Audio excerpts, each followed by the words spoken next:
Good morning readers, it's Tilly here from Tilly's Shelf and welcome to another bookish breakfast. So at the end of last week I think I said that I was going to try to read a book a day for the time when I was on annual leave, and I didn't manage that, but I have read 4 books this week, which I think is a relatively good quota, and I've been working on a few other books as well that I haven't finished, but I won't bother to mention those, otherwise this will get way too long.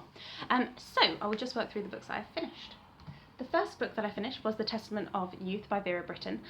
This was published in 1933 and is a memoir of her life from her kind of Edwardian childhood to working as a VAD nurse in the First World War, and then after the war her kind of like Oxford world, and then going on to become a published author, as well as getting involved in some of the politics of the time. So I started this a long time ago, probably at least a month and a half ago. I know I was reading it in my breaks on the days at work that were the busiest during the time that was kind of worst here in terms of coronavirus, and it was a real emotional support to me because she had it so much worse, and I think I've mentioned that on here before, but it helped to put things into perspective quite a lot at a time when everything seemed like it was awful. It was quite good to be reminded that things could have been a bit more awful, I suppose. But then I really slowed down on the reading of it once she finished her nursing work and sort of went back to just her normal upper middle class woman's life in the late 19 teens and early 1920s. I found that maybe less interesting because it seemed less relevant to me, and I know that's not a very good reasoning, but there were a lot of bits of the political history, again I've mentioned this before, that just don't really have much interest anymore. The bit in the end that I did find quite interesting was she went on a journey into the occupied territories. What were the occupied territories then? So into the parts of Germany that were being managed by other countries, and she had a bit of an experience of what it's like being seen as the I suppose the invader, or the as a representative of the occupying army, and just how the different nationalities had maintained a certain rivalry and a certain displeasure with one another during the time where Germany was going through things like hyperinflation and so on. And all of that's an area that I've studied in history because we spent a lot of time looking at the build-up to the Second World War, so it was interesting to see more of a first-hand perspective. In terms of teaching the history of this time, actually, given that it was a period that we studied again and again, the First World War and then the build-up to the Second World War and then the Second World War, I'm surprised that teachers don't use things like this as a resource as much as they should do. I know we sometimes would look at sources like extracts from newspaper articles and things like that, but this brought that period to life to me in a way that no history lesson ever could have done. And I think by spicing up some of the lessons with little bits of extracts from how Vera saw things and how other real people saw things, it would have really made those lessons a lot more engaging. So yes, that's my thoughts. I don't know, those of you who teach history, is that something you can do, or do you I suppose, do you get the opportunity to do that? Because I know a lot of the extracts that we would have would be in the history textbooks, and then the teachers would just use the ones that were kind of already there. But so I guess it depends on whether or not, as a teacher, you've read things like this. So when I started reading this, I was tabbing quite a few things, but then I lost my little tab collection, which I've now found, so I didn't tab a lot of interesting points later on in the book, but I was looking back through this morning and there were a couple that I thought were interesting and amusing enough to just read the quotes out for you. Some of them are just kind of slightly humorous and cynical. She talks a lot about how her generation developed cynicism because of the war, and I think I maybe previous generations had it and she didn't really notice. I'm sure there's cynicism in writers like Jane Austen and so on, have a brilliant eye for the cynical, Oscar Wilde, but she kind of sees that something that they developed due to the suffering that they went through, and then other generations have it because they have the shadow of the war over them already. But yeah, so certain little witty comments I thought you might be interested in hearing. Most people, whether men or women, wish above all else to be comfortable, and thought is a preeminently uncomfortable process. Next one. She's talking about her brother. At 16, he was inclined to be rather priggish and self-righteous. Not such bad qualities in adolescence after all, since most of us have to be self-righteous before we can be righteous. She's full of a lot of observations of that kind on her ideas of human nature.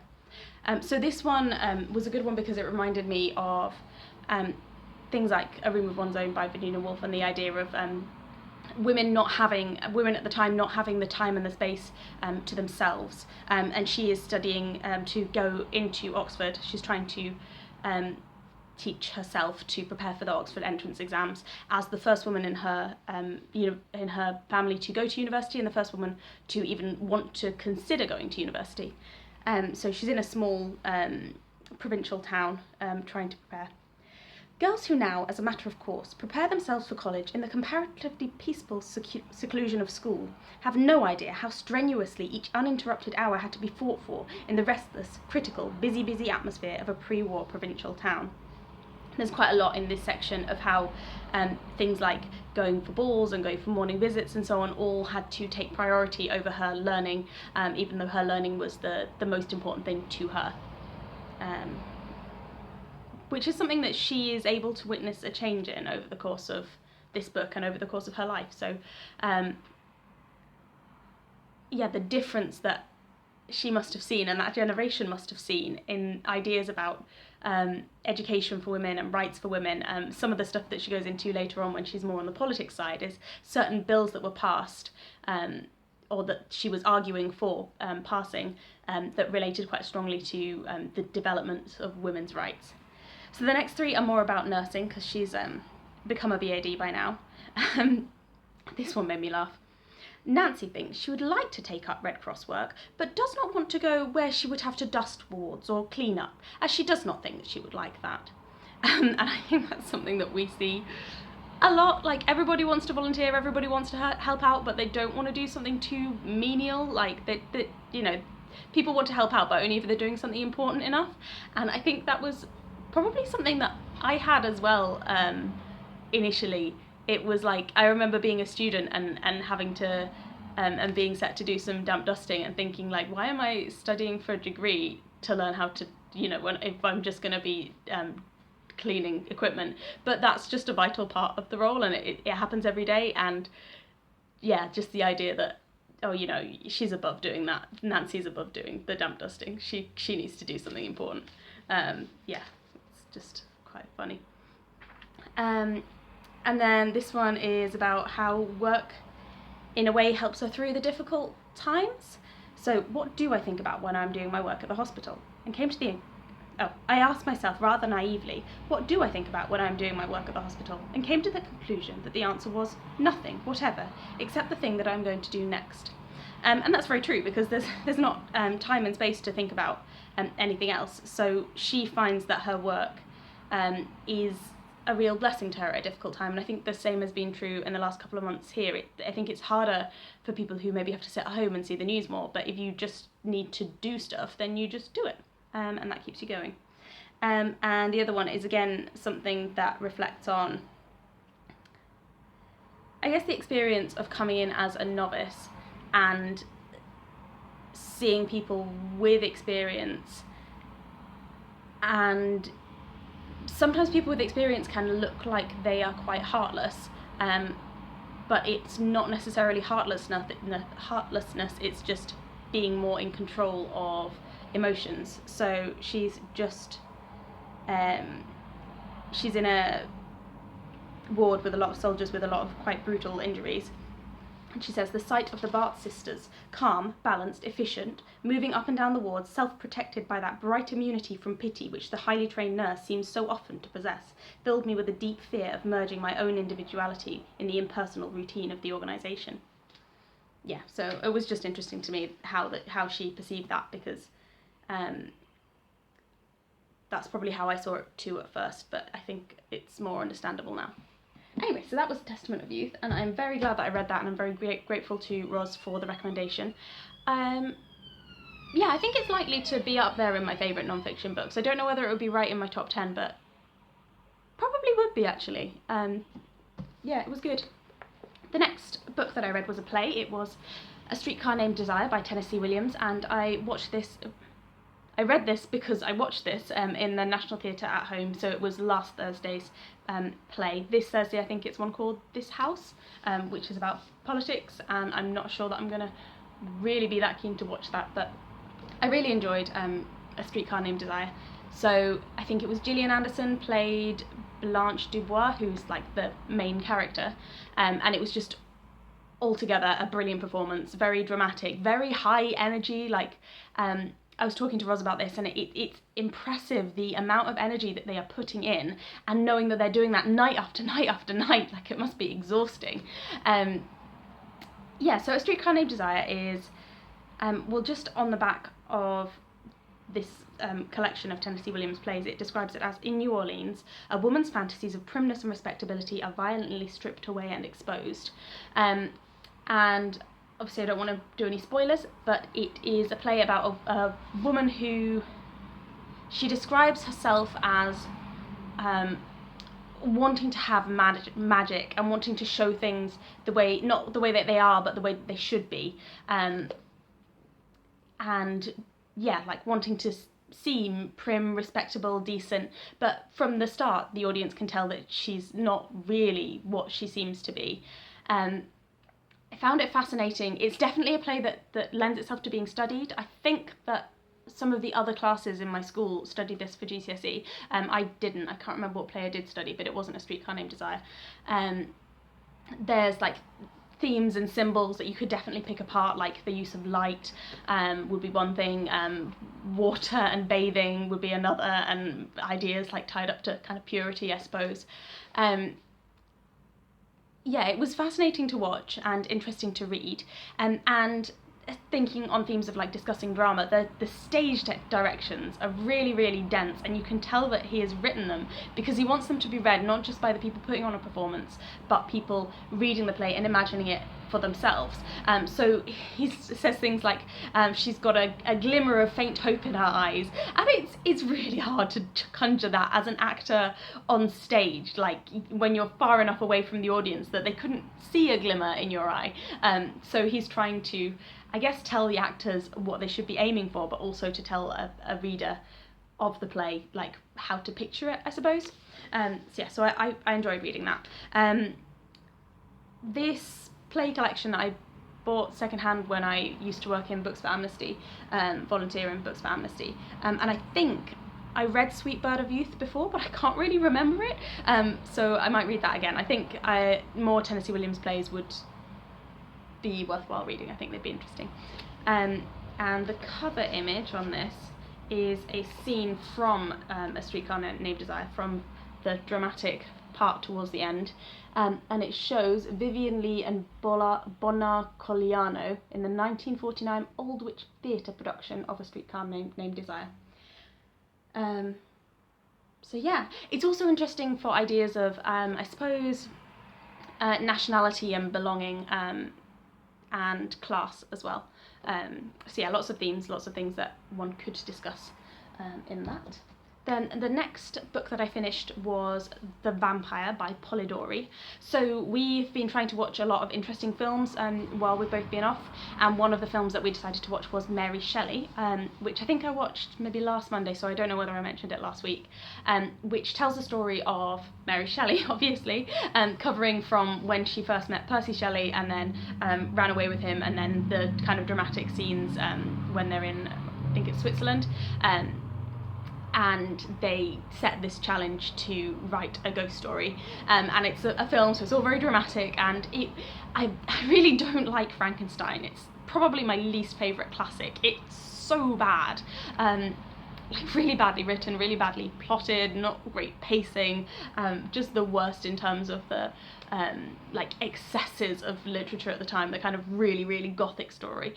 But the film successfully made me kind of reevaluate the way that I thought about Frankenstein, and kind of maybe see the value in it a little bit more than I previously have done.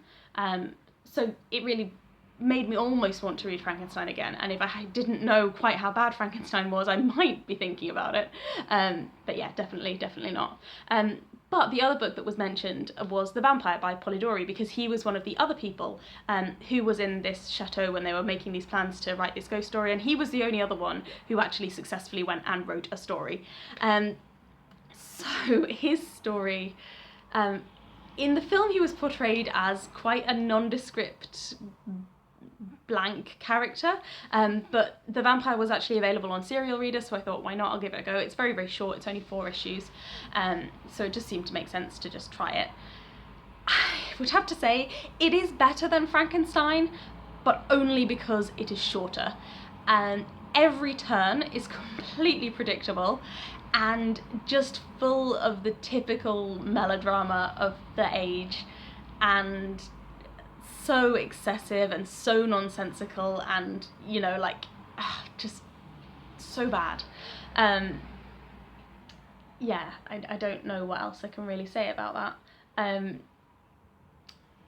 it follows a young man, a innocent, nice, pleasant young man, and he gets this friend called Lord Ruthven, and Lord Ruthven is a little bit peculiar and maybe a bit of a sexual predator. There's that brilliant thing of vampires always preying on young pretty girls, and wherever he goes, Lord Ruthven seems to pop up and cause problems, and it's like a bit of a ghost story, and supposedly blood-curdlingly scary, but it's just not, according to sort of modern sensibilities, I suppose, for horror writing. Not that horror writing is something that I really read, but anyway, so I was interested to have read that, but not a strong recommendation. This is maybe the week of less good books, because my other book is not a recommendation either.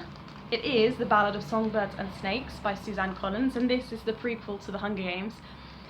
I dislike this book so much that I'm tempted to do a rant review of it for people, probably not the kind of people who are watching this kind of video, but people more on the YA booktube side who would care about The Hunger Games. Yeah, it's long. It's what, 500 or so pages? Yeah, just over 500 pages. And I found it really irritating, and until I started this book I had achieved reading a book a day, but even though I felt like I was reading this book all the time just to try and get through it, it took me ages, and I didn't finish it anywhere near as quickly as I hoped to, even though I felt like it took most of my week to read, which was really frustrating.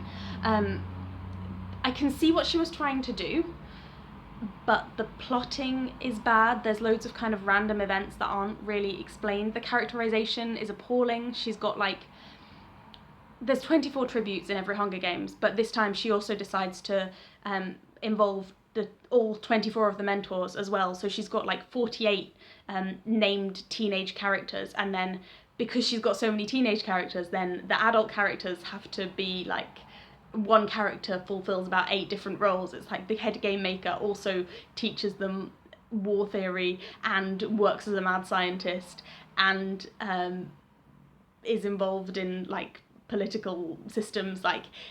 One person does not do all of those things. Yeah, it was weird. The romance was just pathetic, and I didn't like the ending. I kind of like the beginning. That's about it. And the writing is just not as... The Hunger Games actually has surprisingly good writing and quite a good use of symbolism. I'm not going to bother going into all of this because I'm sure most of you don't really care. But that was just not present in this.